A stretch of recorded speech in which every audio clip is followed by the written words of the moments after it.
أعوذ بالله من الشيطان الرجيم. Hadirin dan hadirat yang dirahmati oleh Subhanahu wa taala. Sering timbul pertanyaan, Ustaz, bagaimana kalau wanita datang bulan? Apa yang bisa dia lakukan di bulan Ramadan? Apakah dia bisa mendapatkan rahmat Allah? Apakah dia bisa mencapai ampunan Allah? Apakah dia bisa meraih Lailatul Qadar? Jawabannya bisa. Ya. Karena pendapat yang kuat di kalangan para ulama, wanita yang haid itu boleh baca Al-Quran tapi tidak boleh menyentuhnya. Saya ulangi, wanita yang haid, pendapat yang kuat ini pendapat mazhab Malikiyah dan dikuatkan oleh Syekh Utsaimin rahimahullahu taala, bahwasanya wanita yang haid boleh baca Al-Quran tapi tidak boleh menyentuhnya. Kalau ingin sentuh Al-Quran pakai kos tangan atau pakai pena atau pakai lidi, ya. Atau dia boleh baca lewat gadget langsung, tidak mengapa dia sentuh langsung, enggak ada masalah. Tapi kalau Quran tidak boleh wanita haid menyentuh Al-Quran, ya. Adapun zikir enggak ada masalah. Zikir sepakat ulama, tidak ada khilaf. Ibu-ibu bisa zikir pagi, ibu-ibu bisa zikir petang. Kenapa ibu-ibu malas berzikir? Zikir itu nikmat luar biasa. Biasakan diri. Seorang itu terbawa atas kebiasaannya. Kalau kita biasakan zikir pagi, zikir petang, nanti kita terbiasa. Ya. Tapi kalau kita terbiasa setiap baru bangun langsung kita lihat Facebook, lihat WhatsApp, ya itu kebiasaan kita akhirnya. Ya. Jadi seorang biasakan dirinya, seorang wanita masalah membiasakan diri. Sebelum tidur dia biasakan diri baca 1/4 juz, jadi terbiasa. Dia punya jadwal rutin. Seorang wanita terbiasa salat duha, jadi terbiasa. Masalahnya kita membiasakan diri atau tidak. Tatkala kita sudah merutinkan, akhirnya biasa.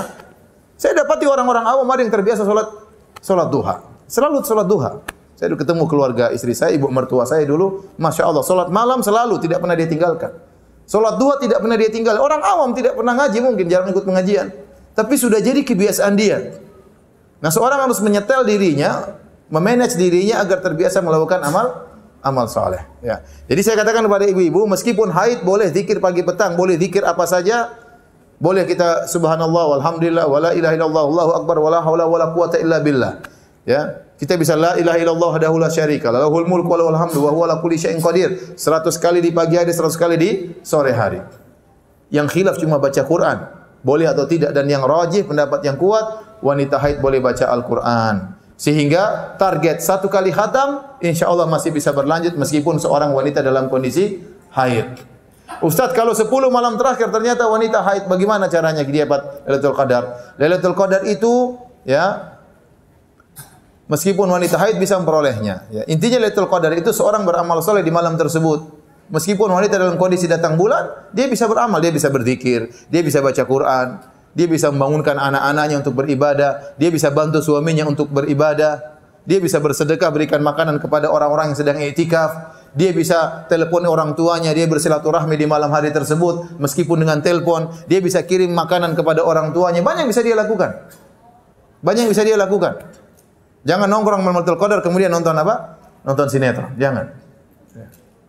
Lailatul Qadar itu ibu-ibu, siapa yang beribadah di malam-malam ganjil di 10 hari terakhir pasti dapat Lailatul Qadar. Lailatul Qadar itu di malam-malam ganjil.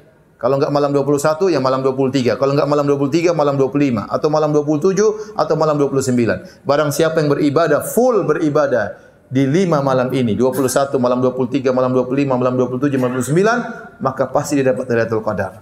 Dan artinya apa? Kalau ibu-ibu dapat Lailatul Qadar, ibu beribadah di malam tersebut seperti beribadah 1000 bulan. 1000 bulan itu 83 tahun. Jadi semangat ibu-ibu, ya. Kalau ada ibu-ibu baca Al-Quran 1 jam di malam tersebut, kalau malam ini taruhlah 12 jam atau 13 jam, 12 jam. Malam ini 12 jam. 12 jam Lailatul Qadar itu nilainya seperti 83 tahun.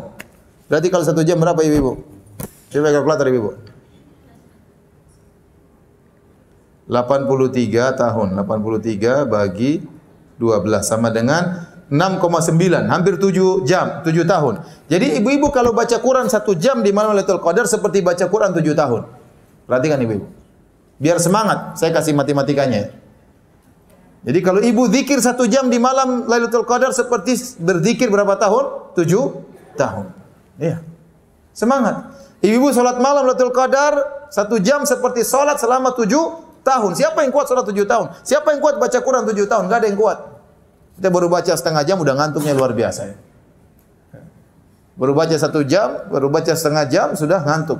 Apalagi baca selama 7 tahun. Siapa yang kuat?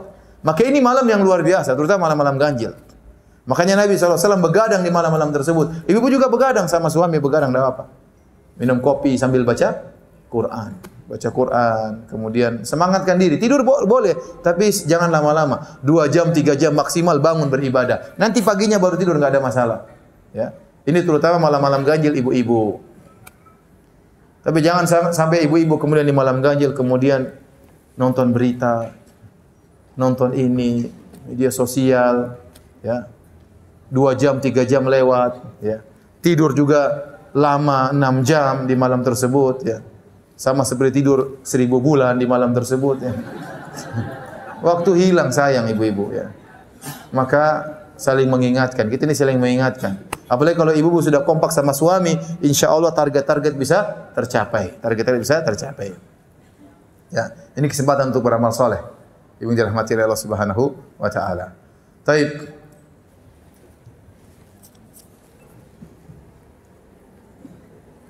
Ini tadi sudah dijawab. Kalau kami sedang berhalangan, apa yang bisa kami lakukan? Apa zikir pagi petang boleh? Iya, boleh. Zikir pagi petang, bukan cuma zikir pagi petang, zikir kapan saja boleh bagi wanita dalam kondisi haid. Bahkan baca Al-Quran juga boleh, tapi tidak boleh menyentuh Al-Quran. Beda dengan wanita junub. Kalau junub enggak boleh baca Quran. Saya ulangi ibu-ibu, kalau junub enggak boleh baca Quran. Tapi kalau haid boleh baca Al-Quran, tapi tidak boleh menyentuh Al-Quran.